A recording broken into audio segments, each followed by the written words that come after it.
Hey, out in the shop. Finally got this thing out in the house. It's warm enough today. Um, this finish, putting a chemical on it, where it's kind of flaky, and I think putting a chemical on it will just turn it like to gum and be difficult. So, card scrapers, like violins, maker card scrapers. It's scraping off. No going back now. It's kind of a cool look. Might want to stick with that. Not gonna lie, getting in there was, excuse the expression, but it was a bitch. But look at that baby. All the original contours intact. Oh yeah. We got in there pretty good. I could touch it a little more. You have to keep with the grain. You can't do anything against the grain. You have to go in and pull out without disturbing the wood. But this area, where this panel, the seam, it came out really nice. I mean, you can't feel it. Looks like a little shadow there. Came out nice. Okay, anybody ever doing anything with a vintage Gibson headstock? This is, it's like some sort of masonite or like cardstock paper. And if your scraper hits it, it'll puff up and get fuzzy. And this is actually smooth. You can see shadows of the old crackle finish that you can see in the other pictures. But this stuff, and look at these screws that are still in there. This thing was in water for so long in a flooded basement, I could assume. Literally, the screws heads just disintegrated and disappeared. And the screws are still in there. I'm gonna have to get those out somehow. But you gotta tread really carefully. This is actually real like shell. This guy is up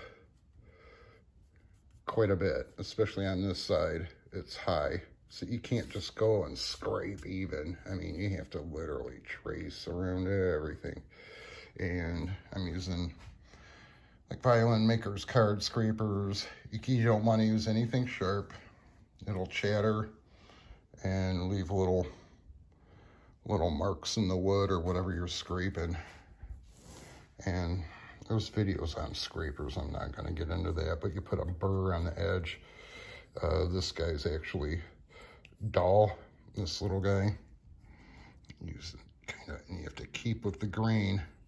You can't take something sharp and go across. You'll just ruin the wood. And this is a beautiful guitar. I don't like using paint strippers and chemicals much, but I am using it on the original serial numbers, kind of lift the paint back out so you can still see them when it's refinished. It's actually been really time consuming, but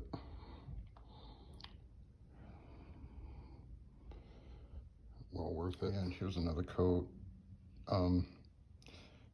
Right now you can see the numbers really crisp, but because they're filled with paint, but they're filling them in. And we want to lift that paint out of there. Because when this gets refinished, those will fill in. It'll be really difficult to see those numbers, and I don't want to scrape over it and disturb the wood at all. So we're going to leave those intact.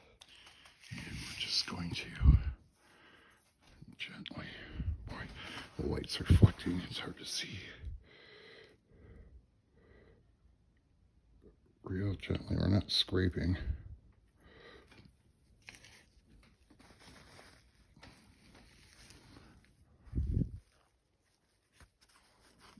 Feel like an archaeologist here.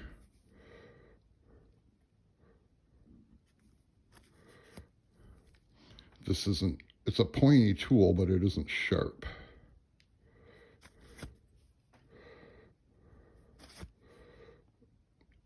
We just want to get that pigment out of there. And that makes the numbers real crisp to read now, but when this gets refinished, you don't want anything filling those numbers in. And I didn't want to scrape the finish off around these. I don't like using paint strippers, but in this tiny little spot, and they're expensive anyway. Crazy chemicals. I'll have to give it another couple treatments, get it all good.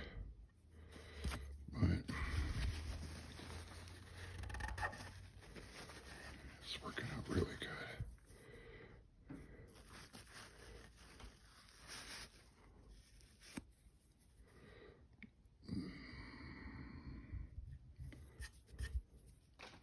Yeah, I'll just keep going like I.